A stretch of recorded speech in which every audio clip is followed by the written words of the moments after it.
안녕하세요. 서울에서 살고 있는 40대 가정주부입니다. 이 이야기를 적을까 말까를 한참 동안 망설였습니다. 하지만 세상에는 이렇게 말도 안 되는 기가 막힌 일들도 있다는 걸 알려드리고 싶더라고요. 저는 주변에서 흔히 볼 수 있을 법한 별 볼 일 없는 평범한 사람이지만 이야기를 시작해보겠습니다. 지금으로부터 20년도 더 되었던 이야기라 조금은 가물가물하지만 최대한 기억을 살려보았습니다. 저는 그 당시에 나름대로 학벌도 괜찮았었고 사업을 하시는 아버지 덕분에 항상 풍족한 삶을 살고 있었을 때였습니다. 그래서 금전적인 문제에는 크게 영향을 받지 않았기에 제가 하고 싶었던 일을 하고 있었죠. 남들이 보면 왜 그런 일을 하냐고 할 수도 있지만 제 직업은 어릴 때부터 꿈꿔왔었던 플로리스트였습니다. 요즘 같은 시대에는 나름대로 많은 사람들이 꽃을 사고는 하지만 20년 전만 하더라도 너무 경쟁력이 없는 직업이었죠. 하지만 저는 어릴 때부터 남들과는 유별나게 달리 꽃을 너무 사랑했었습니다. 그리고 단순히 꽃을 파는 사람이 되고 싶었던 게 아니었어요. 꽃이라는 식물에 대한 지식들을 사람들에게 알려주고 싶었고 예술적으로 다가가서 꽃을 디자인하는 그런 사람이 되고 싶었습니다. 아무튼 그렇게 철없이 시작했던 꽃가게는 부모님의 지원 아래에서 시작되었죠. 하지만 어느 정도 잘 되기는 어렵단 걸 알았지만 생각보다 더 처참했었네요. 장사도 잘 되지 않자 자꾸만 부모님께 손을 벌리게 되자 마음이 많이 지쳐갔습니다. 그러던 어느 날이었습니다. 왠지 꽃집에는 어울리지 않을 법한 건장한 남자분께서 들어오셨죠. 저는 반가운 마음에 환하게 웃으면서 어떤 꽃을 찾으세요? 라고 물어봤습니다. 그러자 그 남자분은 쭈뼛대시더니 손가락으로 빨강색 튤립을 가리키더라고요. 빨강색 튤립의 꽃말은 영원한 사랑을 고백하는 뜻이 담겨져 있었기에 요즘 같은 세상에 이렇게 로맨틱한 남자가 다 있구나 싶었었죠. 그렇게 그 남자분을 보내면서 예쁜 사랑하시길 바랄게요 라고 말했습니다. 그 남자분은 엄청 당황해하며 인사를 하고는 재빨리 나가버렸었죠. 그런데 다음 날에도 그 손님은 어김없이 찾아오더군요. 그리고 그 다음 날도 또 그 다음 날도 찾아왔습니다. 하루도 빠짐없이 매일같이 찾아와서 솔직히 뭔가 이상하다 싶었고 별의별 생각이 다 들더군요. 하지만 내성적인 성격이라 말을 걸면 불편해하는 듯해서 괜히 참견하는 건 주제넘는다 생각했었고 항상 자주 찾아와 주셔서 고마울 따름이었죠. 그렇게 그 남자분이 오신 지도 열흘 정도가 다 되어가던 날 사고가 터지고 말았습니다.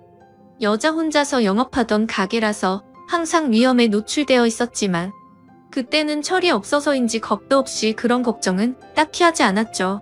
처음 보는 남자가 들어오더니 갑자기 돌변하더니 당장 돈을 다 꺼내라고 협박을 한 거였죠. 살면서 처음 마주하는 강도였습니다. 저는 순간적으로 너무 무서워서 펑펑 울어버리면서 강도가 시키는 대로 돈을 다 꺼내서 전해줬습니다. 그렇게 뒤돌아서서 나가는가 싶었는데 갑자기 문 쪽으로 다가가더니 문을 잠궈버리더군요. 순간적으로 나 정말 큰일 났다 싶었고 제발 살려주세요 라고 소리를 질러댔습니다. 하지만 강도놈은 비열하게 웃으면서 제게 다가오고 있었고 저는 벌벌 떨고 있었습니다. 그런데 그때 때마침 유리창이 와장창 깨지는 소리가 들렸습니다. 저는 무슨 일인가 궁금했지만 무서운 나머지 차마 고개를 들 수가 없었습니다. 소리를 들어보면 누군가가 유리창을 깨고 들어와서 강도와 몸싸움을 벌여가면서 욕을 해대더라고요. 그렇게 몇 분이 흘렀던 것 같습니다. 펑펑 울고 있는데 주변의 소리가 조용해지더니 저에게 놀라서 덜덜 떨리는 목소리로 물었습니다. 괜찮아요? 어디 다친 곳 없어요? 저는 익숙한 그 목소리에 천천히 고개를 들었습니다. 얼굴을 보는데 저희 가게에 자주 오던 바로 그 남자분이었죠. 하지만 고마운 것도 고마운 거지만 상태가 심각해 보였습니다. 얼굴은 퉁퉁 부어서 엉망진창이었고 옷에 피가 계속해서 나오고 있더라고요. 저는 깜짝 놀라서 곧장 구급차를 불렀고 응급수술을 해서 큰 위기는 모면하게 되었습니다. 수술이 끝나고 한참이 지난 뒤에 그 남자분은 눈을 떴습니다. 그러면서 하는 첫마디가 황당했었죠. 응급수술까지 할 정도로 크게 다친 사람이 저를 보자마자 어디 다친 데 없냐고 하더군요. 그 말에 저는 누가 누굴 걱정해야 하는지 모르겠다며 저도 모르게 또 눈물이 났죠. 그러자 남자분은 제 어깨를 토닥여주면서 울지 말라고 하더라고요. 그런 모습을 보고 온기를 느끼자 전에는 못 느꼈던 감정들이 생겨났고 심장이 정신없이 뛰기 시작했습니다. 하지만 이 남자분은 여자친구가 있는 사람인데 이건 아니다 싶었고 저는 얼른 몸을 떼어내면서 말했습니다. 아무리 그래도 그렇지 여자친구도 있는 분이 이러시면 어떡하냐고 했죠. 그러자 남자분은 황당하다는 듯이 제가 여자친구가 있다고요? 라고 대묻더군요. 여자친구가 있어서 항상 그렇게 꽃을 사가셨던 거 아니에요? 물었습니다. 남자분은 아픈 소리를 흐느끼며 웃더라고요. 혹시 주변에서 눈치 없다는 소리 안 하시나 봐요? 라고 하더라고요. 알고 보니 그 남자분은 우연히 저희 꽃집 앞으로 지나가게 되었고 저를 처음 보는 순간 사랑에 빠졌다더군요. 그래서 눈앞에 아른거려서 며칠을 지켜보다가 용기를 내서 가게로 들어왔던 거죠. 그럼 저에게 고백하려고 튤립도 샀던 거냐고 물었습니다. 그러자 남자분은 꽃은 살면서 처음 사봤고 꽃에 꽃말이란 게 있다는 것도 처음 알게 된 거라고 하더라고요. 그러면서 마침 골랐던 꽃이 사랑의 고백이라니 너무 신기했다고 하더군요. 그렇게 저와 그 남자분은 자연스럽게 서로의 마음을 알게 되었고 저희는 평생 동안 기다려오던 상대를 만난 듯이 나날이 사랑이 깊어졌습니다. 퇴원을 할 때까지는 제가 항상 병원에 가서 알콩달콩 사랑을 키워나갔고 퇴원을 하고부터는 일이 끝나면 항상 저희 가게로 와서 사랑을 키워나갔었죠. 그러다가 남자분은 조심스럽게 제게 말을 꺼냈습니다. 사실 우리가 아무런 조건도 따지지 않고 사랑에 빠져버렸지만 자신은 남들이 보기에는 별 볼 일 없는 직업을 가졌다고 말하더군요.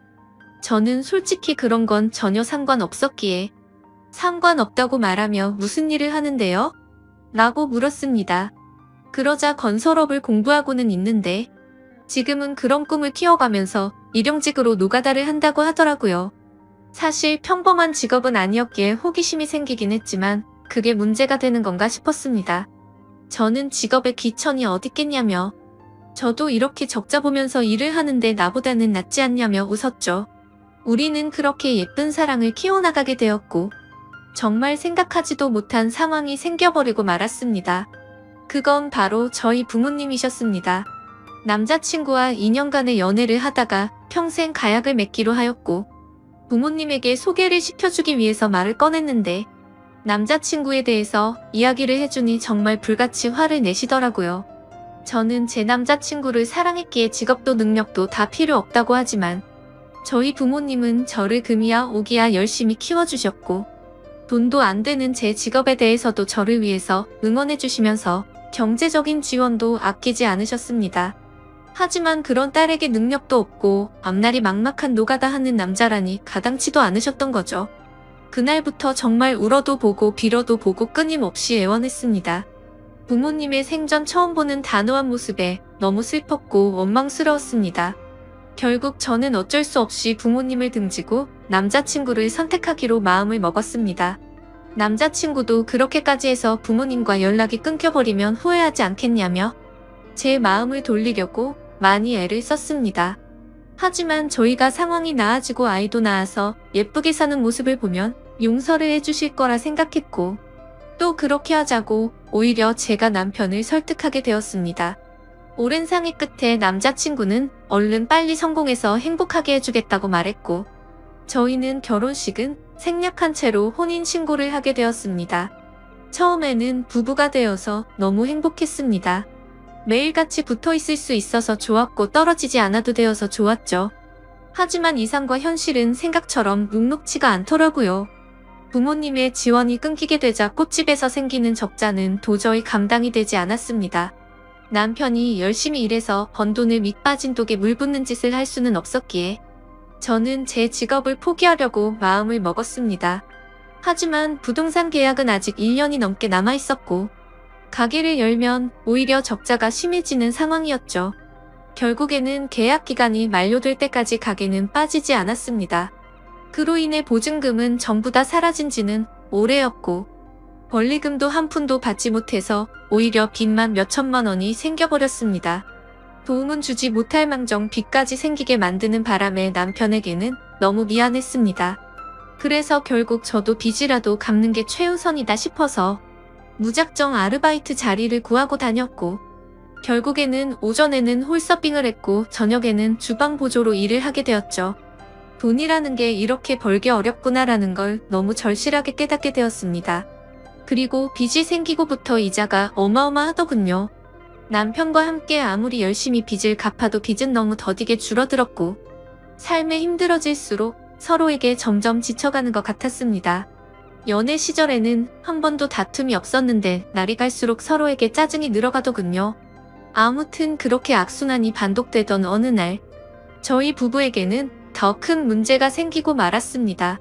자꾸만 소화가 안 되고 배가 더부룩했는데 저는 결국 쓰러지고 응급차에 실려 가버리게 됐던 거죠. 참 많이 암담했습니다. 사람이 많이 힘들다 보니 아픈 걱정보다도 돈 걱정이 앞서더군요. 경제적으로 어렵다 보니 보험은 이미 해지가 됐던 상황이었고 혹시나 큰 병이 아닐까 걱정이 이만저만이 아니었습니다. 하지만 슬픈 예감은 왜 틀리지 않는 걸까요? 의사 선생님은 검사 결과를 보더니 당장 입원해서 수술부터 하셔야겠다고 말하더군요. 지금 위쪽에 암이 발견됐는데 생각보다 크게 전이되지는 않았는데 시간이 가면 갈수록 너무 위험한 상태라서 당장 수술 날짜를 잡아야 한다고 했습니다. 왜 한순간에 모든 게 엉망진창이 된 건지 너무 서러워서 펑펑 울었습니다. 남편도 아무 말 없이 고개를 숙이고 있었고 그런 모습을 보는데 남편이 원망스러웠죠. 제가 선택하고 설득해놓고는 결국에 저는 남편 탓을 하고 있었던 거죠. 남편은 구겨진 인상으로 조용히 밖으로 나갔습니다. 그리고는 며칠 동안 전화도 받지 않고 제 앞에 나타나지를 않았죠. 그러다가 양복을 멀끔히 차려입고 나타나서 이혼 서류를 내밀더니 정신 나간 소리를 짓거리더군요. 며칠 동안 고민을 해봤는데 당신과 살면서 당신 빚 때문에 내 인생도 망가진 것 같다고 말이죠. 그런데 그것도 모자라서 이렇게 큰 병을 치료해줄 돈도 없고 감당해낼 자신이 없다고 했습니다. 이제는 내가 뒷바라지 더 이상은 못하겠으니까 이혼을 해달라고 요구하더군요. 나를 위해서 온몸이 피투성이가 되어가면서 지켜주던 그 남자가 맞는 건가 싶었습니다. 몸도 온전치 못한 저를 버리고 이기적으로 저를 버린다는 모습에 너무 상처를 받았고 병실 내에 다른 사람들이 있는데도 불구하고 소리를 지르면서 욕을 해댔고 너 없으면 못 살 거 같냐고 말하면서 이혼 서류에 도장을 찍어줬습니다. 그러자 남편은 잘 지내라는 말 한마디만을 남겨둔 채 문 밖으로 나가버렸습니다. 저는 그동안 묵혀왔던 감정을 내뱉듯이 창피한 것도 모르고 소리내서 펑펑 울었죠. 옆에 있던 사람들은 저렇게 못된 남자랑은 이혼하는 게 100번 1000번 맞다며 저를 위로해주더군요. 제 곁에 아무도 없자 부모님 생각이 나서 부모님에게 연락을 드리게 되었습니다. 어머니가 뛰어오시더니 그러게 왜 그런 남자랑 결혼했냐며 저를 끌어안고 오셔서 저도 같이 펑펑 울었습니다. 그렇게 30분 정도 뒤에 아버지가 들어오셨고 일단 병실부터 옮기자며 1인실로 옮겨갔습니다. 다행히도 경제적으로 부유하신 부모님의 지원을 받고서 저는 수술을 치르게 되었고 초기에 치료를 한 덕분에 아주 건강하게 회복을 하고 퇴원을 하게 되었습니다. 건강을 회복한 이후로는 전 남편에게 뒤통수를 제대로 얻어맞은 덕분에 완전 다른 삶을 살게 되었죠. 예전처럼 순둥순둥한 성격의 여자가 아니라 그 어떤 사람보다도 독할 정도로 정말 열심히 살게 되었습니다. 순진하게 꿈꾸던 꽃집에 대한 미련은 버린 채로 아버지와 상의 끝에 사업을 이어받기 위해서 회사로 출근을 하기 시작했죠. 아버지는 그 당시에 누구나 이름만 들으면 알 수 있을 만큼의 사업을 운영하고 계셨고 몇 년 동안은 순탄하게 회사가 고속 성장을 이뤄나가고 있었습니다. 하지만 그런 행복한 일들도 오래가지는 못하였죠. 매번 사업이 성공하다 보니 겁이 너무 없어졌고 무리하게 사업을 키우다 보니 회사는 걷잡을 수 없이 무너지기 시작했습니다. 그때 절실하게 느껴졌습니다. 아무리 노력하더라도 인생은 한순간에 파탄날 수 있다는 걸 말이죠. 결국 투자자들의 빚독촉에 시달려서 저희 가정은 풍비박산이 났습니다. 아버지는 너무 큰 좌절감으로 인해서 모든 연락을 끊은 채 사라지셨고 어머니와 저는 조그마한 여관방에서 세상에 둘만 남겨진 기분으로 서로를 끌어안고 울었습니다.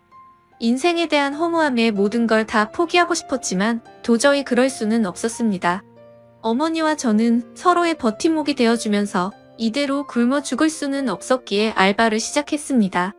정말 최선을 다해서 열심히 살았던 것 같아요. 몇 년 동안을 단 하루도 쉬지 않고 일을 하게 됐고 모든 빚들을 다 청산하게 되었죠.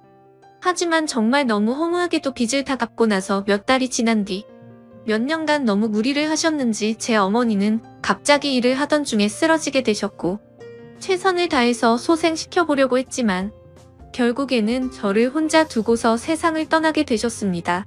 제 인생은 왜 이렇게 악몽 같은지 정말 너무 슬펐고 화가 났습니다. 결국 혼자서 어머니의 곁을 지키면서 장례식을 치르게 되었고 무책임하고 이기적인 아버지는 그 소식도 알 수 없었기에 끝내 나타나지를 않으셨죠. 앞으로 세상을 어떻게 살아야 하는 건지 막막했습니다.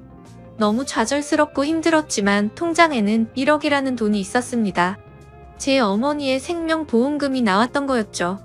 정말 삶이 힘들었지만 예전에 제 암 수술을 할 때 보험이 없으면 너무 힘든 걸 잘 알았기에 어떻게든 보험은 잘 넣어두었기에 보험금을 받을 수 있었습니다. 이 돈으로 앞으로 어떻게 살아가야 할지 고민을 했습니다. 그래도 몇 년간 배워왔던 아버지의 사업을 다시 시작해보는 게 좋겠다 싶었습니다. 왜냐하면 그것 말고는 제가 할 수 있는 일이 전혀 없었기 때문이었죠. 그렇게 저는 다시 제 사업을 시작하게 되었고 1억이라는 자본금으로 시작해서 1년도 채 지나지 않아서 2억으로 늘어날 만큼 승승장구했습니다. 하지만 사업이라는 게 정말 녹록지가 않다라는 걸 뼈저리게 또 다시 느꼈습니다. 사업은 승승장구하고 있었지만 거래하던 업체에서 물건 값을 지급받고는 잠적을 했던 거였죠. 내 인생은 어쩜 이렇게도 구질구질한 걸까 싶었습니다. 경찰에 신고를 하고 몇 달이 지나도록 사건에는 진전이 없었죠.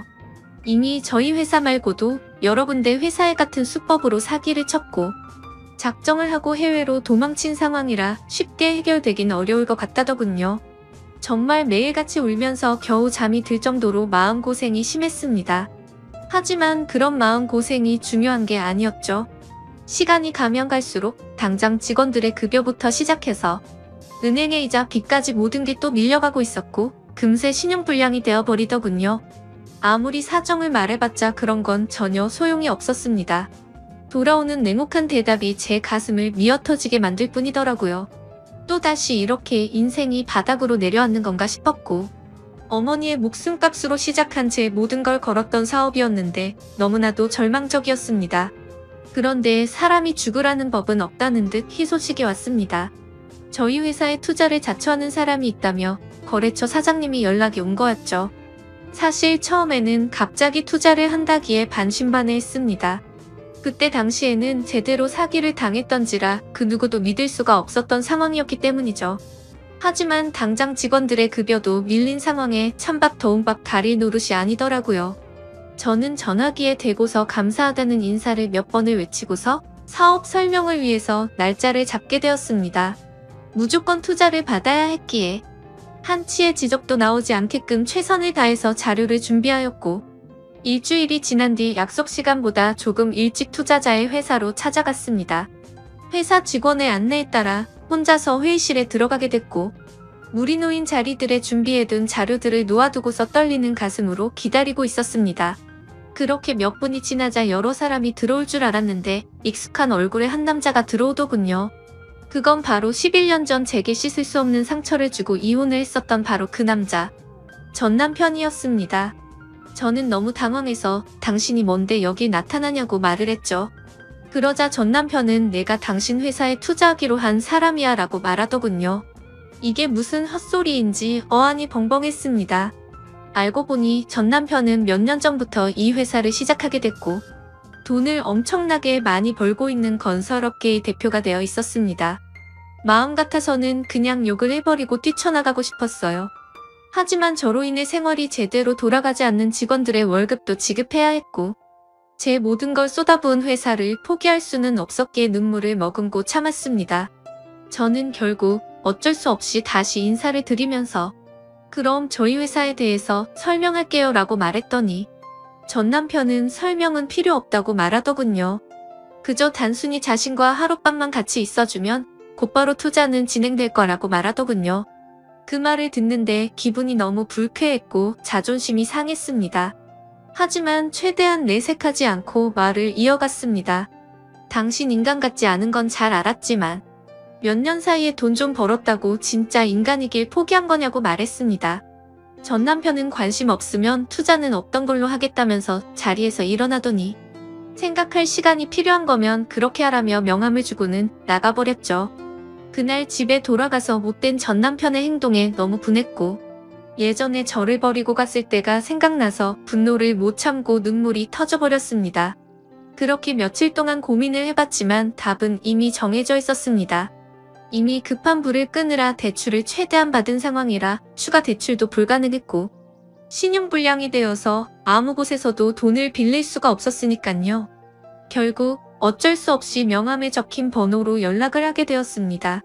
전 남편은 약속 날짜와 시간을 제게 알려줬고 약속한 당일날 남편은 먼저 와서 호텔에 있는 고급스러운 레스토랑에서 기다리고 있었고 부드러운 스테이크와 엄청 비싼 와인까지 마셨습니다. 10년 전만 해도 그렇게 찌질했었던 남자였는데 이제는 아주 잘나가는 회사의 대표라니 감회가 새로웠습니다. 그렇다고 증오하는 마음은 너무 컸었기에 그 자리가 불쾌했고 기분이 나빴습니다. 그래서 말을 걸어도 무표정으로 대충 대답만 하고 있었죠. 아무튼 그렇게 불쾌한 식사 시간이 끝나고 나서 미리 잡아둔 방으로 같이 향했습니다.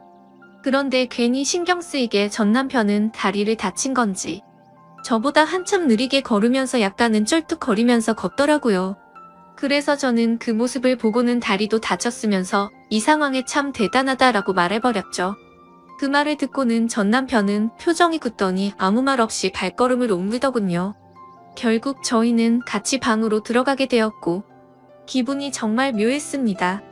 마음속으로는 굉장히 불쾌했지만 저도 모르게 심장이 폭발할 것처럼 두근대더군요. 그렇게 한참 동안 정적이 흐르고 있는데 전 남편이 먼저 말을 꺼냈습니다. 사실은 제게 고백할 게 있다고 합니다. 그 말을 듣는 순간 그럼 그렇지 그 큰 돈을 준다고 할 때부터 이상했다라고 생각하는데 전 남편은 갑자기 제 앞에서 자신의 바지를 내리더라고요. 그러자 드러난 남편의 다리에는 의족이 자리하고 있었습니다. 저는 깜짝 놀라서 발이 어쩌다 그렇게 된 거냐며 놀라서 물어보았죠. 전 남편은 저와 헤어지고 나서 몇 달 뒤에 노가다를 하다가 사고가 났었답니다. 지금에서야 이렇게 용기를 내서 미안하다면서 눈물을 흘리더군요. 그러고서는 그때 왜 내가 그런 선택을 하게 된 건지 말을 이어갔습니다. 사실 남편은 저와 이혼을 하게 된 이유가 저의 수술을 위해서였답니다. 남편은 병원에 없던 그 며칠 동안 어떻게든 돈을 마련해 보려고 온갖 방법을 썼었다네요. 그러다 결국 걷잡을 수 없는 실수를 저지르고 말았죠. 대출은 당연히 불가능했고 단기간에 돈을 벌 수 있는 건 도박에 모든 걸 걸었답니다. 이틀 동안 잠도 안 자고 했지만 결국에는 집의 보증금은 물론이고 모든 전 재산을 잃어버리게 되었답니다. 너무 절망스러워서 살고 싶은 생각이 없었지만 아픈 저를 두고서 무책임하게 그렇게 할 수는 없었기에 모든 자존심을 버려두고 저희 아버지 회사로 찾아가서 무릎을 꿇고 빌었답니다. 하지만 아버지의 반응은 너무 단호했고 그 모습을 보고는 자신이 제 곁을 떠날 테니 제발 살려달라고 했었던 거죠. 그렇게 남편은 재정을 떼어내고 떠나려고 무심한 척 이혼을 요구했었고 그날부터 단 하루도 제 생각을 하지 않은 날이 없었다고 말했습니다.